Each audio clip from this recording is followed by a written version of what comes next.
Mais il y a des voix israéliennes, des éditorialistes israéliens qui parlent de paranoïa, qui parlent d'une réponse disproportionnée.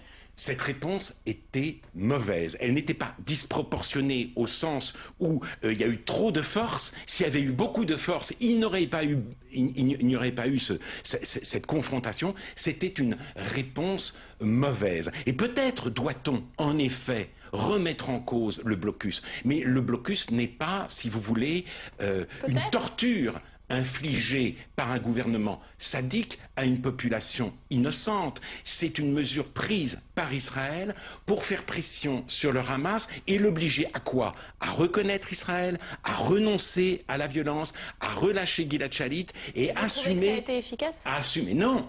Et on peut dire que ça n'est pas efficace, mais alors on peut demander la levée du blocus, mais qu'on demande aussi au Hamas de satisfaire certaines exigences et qu'on prenne au sérieux la crainte israélienne de voir si le blocus est levé, l'Iran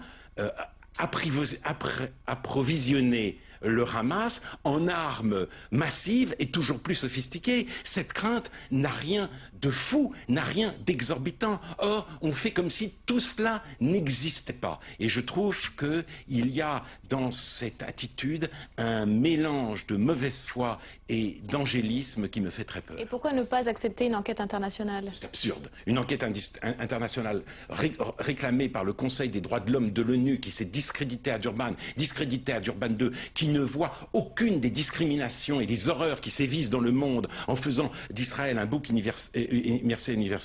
émissaire universel, ça n'a aucun sens. Ce qu'il faut, c'est une commission d'enquête avec un observateur international. C'est ce qui est en train d'être proposé et c'est ce que je crois permettra de faire toute la lumière sur cette affaire. Est-ce que Israël aujourd'hui est isolé de plus en plus sur la scène internationale? Israël est isolé sur la scène internationale, Israël est isolé dans l'opinion internationale. Ce n'est pas une raison pour légitimer toutes les décisions politiques d'Israël, bien entendu, et ça je suis le premier à le dire, mais cette diabolisation fait partie, malheureusement, notamment du côté dans le monde arabo-musulman, d'un vaste plan de destruction. On diabolise pour mieux détruire. Et quand je vois la Turquie, si vous voulez, réclamer maintenant le leadership dans le monde musulman, vouloir remplacer l'Égypte, je suis effrayé parce que l'Égypte voulait contenir les extrémistes iraniens, syriens, etc.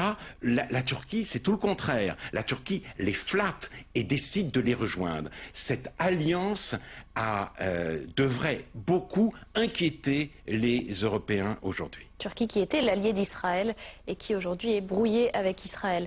Oui, et la Turquie où aujourd'hui, il faut le savoir, Mein Kampf est un best-seller. Et où on programmait il y a quelques années un film, La Vallée des Loups, qui a eu un succès dément et dans lequel il était montré que les Israéliens se livraient à du trafic d'organes. Ce qui a été dit et redit sur Internet lorsqu'on a vu les Israéliens construire un hôpital de campagne à Haïti. Voilà dans quel climat on se meut aujourd'hui dans le monde. Internet, on va en reparler un peu plus tard.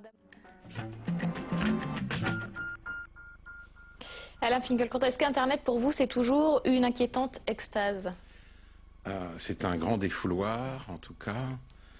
C'est une immense poubelle et dans les poubelles qui sont des espaces très accueillants, il peut y avoir des trésors, mais j'ai tendance, moi, à pointer les inconvénients parce que précisément tout le monde s'extasie devant ce magnifique objet qui nous permet de nous exprimer et de nous connecter bientôt à tous les livres. Mais à quoi bon se connecter à tous les livres si on perd du fait des écrans l'habitude de lire?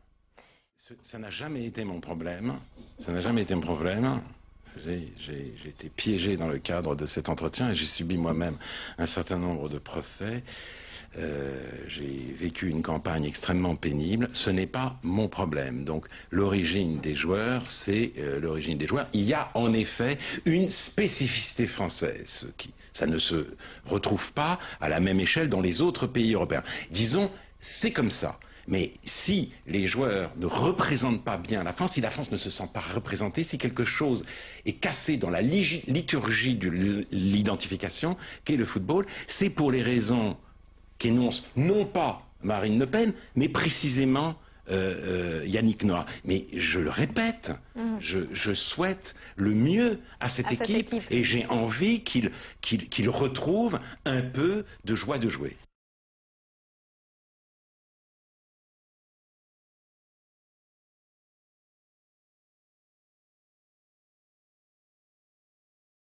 J'ai apporté un petit carnet parce que je ne collectionne pas les objets et les bibelots.